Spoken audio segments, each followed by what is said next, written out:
আজ আমি কাঁটা চচ্চড়ি রান্না করে আপনাদের দেখাবো। তার জন্য নিয়ে নিচ্ছি এখানে ভেটকি মাছের কাঁটা। এর মধ্যে লবণ আর হলুদ মাখিয়ে দেবো। দেখুন লবণ নিয়ে নিচ্ছি, হলুদ নিয়ে নিচ্ছি। এবার এটাকে ভালো করে মাখিয়ে নেব লবণ আর হলুদ দিয়ে। এখানে আমি কড়াতে তেল বসিয়ে দিয়েছি, গ্যাস অন করে। দেখুন এবার কাঁটা চচ্চড়ি বানানোর জন্য এখানে আমি আদা রসুনের পেস্ট নিয়ে নিয়েছি, পেঁয়াজ কুচি নিয়ে নিয়েছি, এখানে বড় বড় করে আলু কেটে নিয়েছি, এখানে লবণ হলুদ আর লঙ্কার গুঁড়ো নিয়ে নিয়েছি। মাছগুলো আমার মাখানো রেডি হয়ে গিয়েছে। দেখুন কাঁটাগুলোকে এবার আমি তেলের উপরে দিয়ে এগুলোকে ভেজে নেব।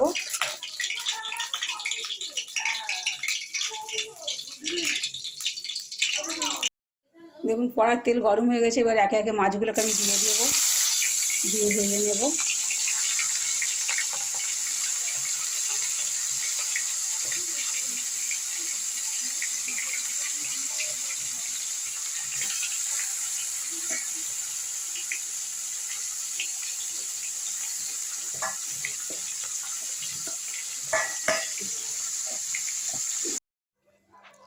দেখুন আমার কাঁটাগুলো এখানে ভাজা হয়ে গিয়েছে, এরকম মচমচে করে ভেজে নিয়েছি।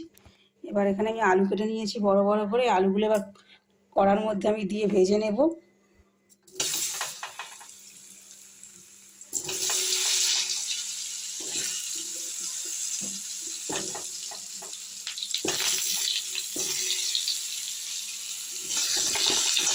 একটু লাল লাল করে ভেজে নেব আমি।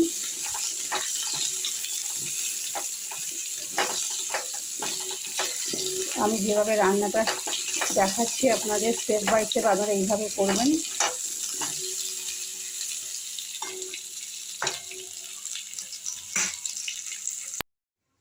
আলুটা এখানে লাল লাল করে ভেজে রেখে দিয়েছি দেখুন তুলে। এবার আমি পেঁয়াজ কুচিগুলো দিয়ে দেব।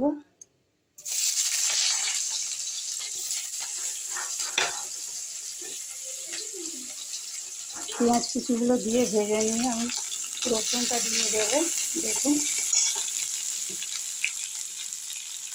পেঁয়াজটা একটু নেড়ে দেখুন রসুনটা দিয়ে দিলাম। এবার পেঁয়াজ রসুনটা ভাজা হয়ে গেলে আমি একে একে সব মশলাগুলো দিয়ে দেব। দেখুন আমার এখানে পেঁয়াজ রসুনটা ভাজা হয়ে গিয়েছে। আমি এবার একে একে সব মশলাগুলো দিয়ে দেব।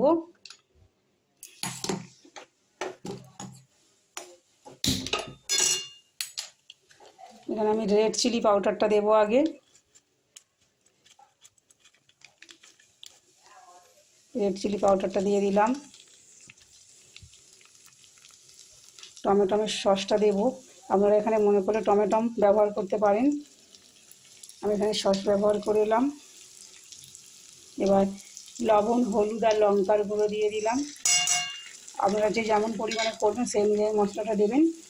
এখানে আদা বাটাটা দিয়ে দিলাম। এবার একটু জল দেবো, সামান্য একটু জল দেবো, নিচেই ধরে যাবে। জল দিয়ে একটু কষে নেবো এইভাবে।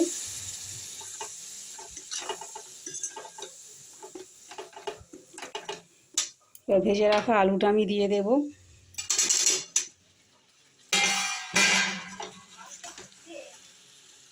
আলুটা দিয়ে এইভাবে একটু নেড়ে নেব।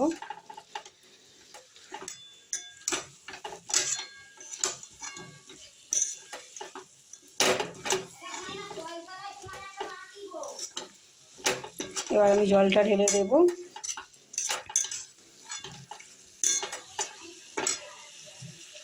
জল দিয়ে দিলাম।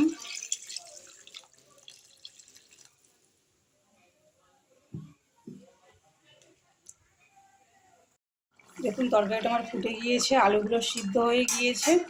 এবার এই ভাজা কাঁটাগুলো, ভেটকি মাছের কাঁটাগুলো আমি এর মধ্যে দিয়ে দেব। দিয়ে আমি একটু ভালো করে নেড়ে নেব এইভাবে।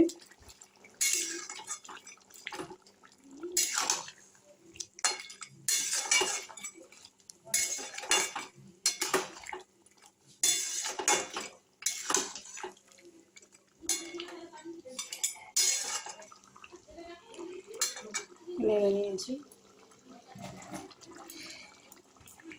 এবার আমি একটু গরম মশলা আর মিট মশলা আমি দিয়ে দেব। গরম মশলা নিলাম, মিট মশলা নিলাম,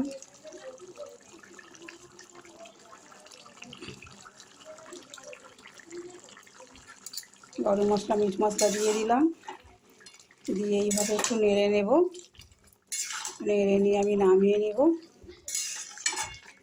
আমি যেভাবে বানিয়েছি আপনারা এইভাবে বানাবেন, আশা করছি আপনাদেরও ভালো লাগবে। যদি ভালো লাগে লাইক কমেন্ট ও শেয়ার করবেন। আর যদি আমার চ্যানেলে নতুন হন অবশ্যই চ্যানেলটিকে সাবস্ক্রাইব করবেন। এটা গরম ভাত, লুচি, রুটি, পরোটা সবের সঙ্গে এটা খেতে ভালো লাগে। আপনারা এইভাবে বানাবেন, আশা করছি আপনাদেরও ভালো লাগবে। রান্নাটা এখানেই শেষ করলাম।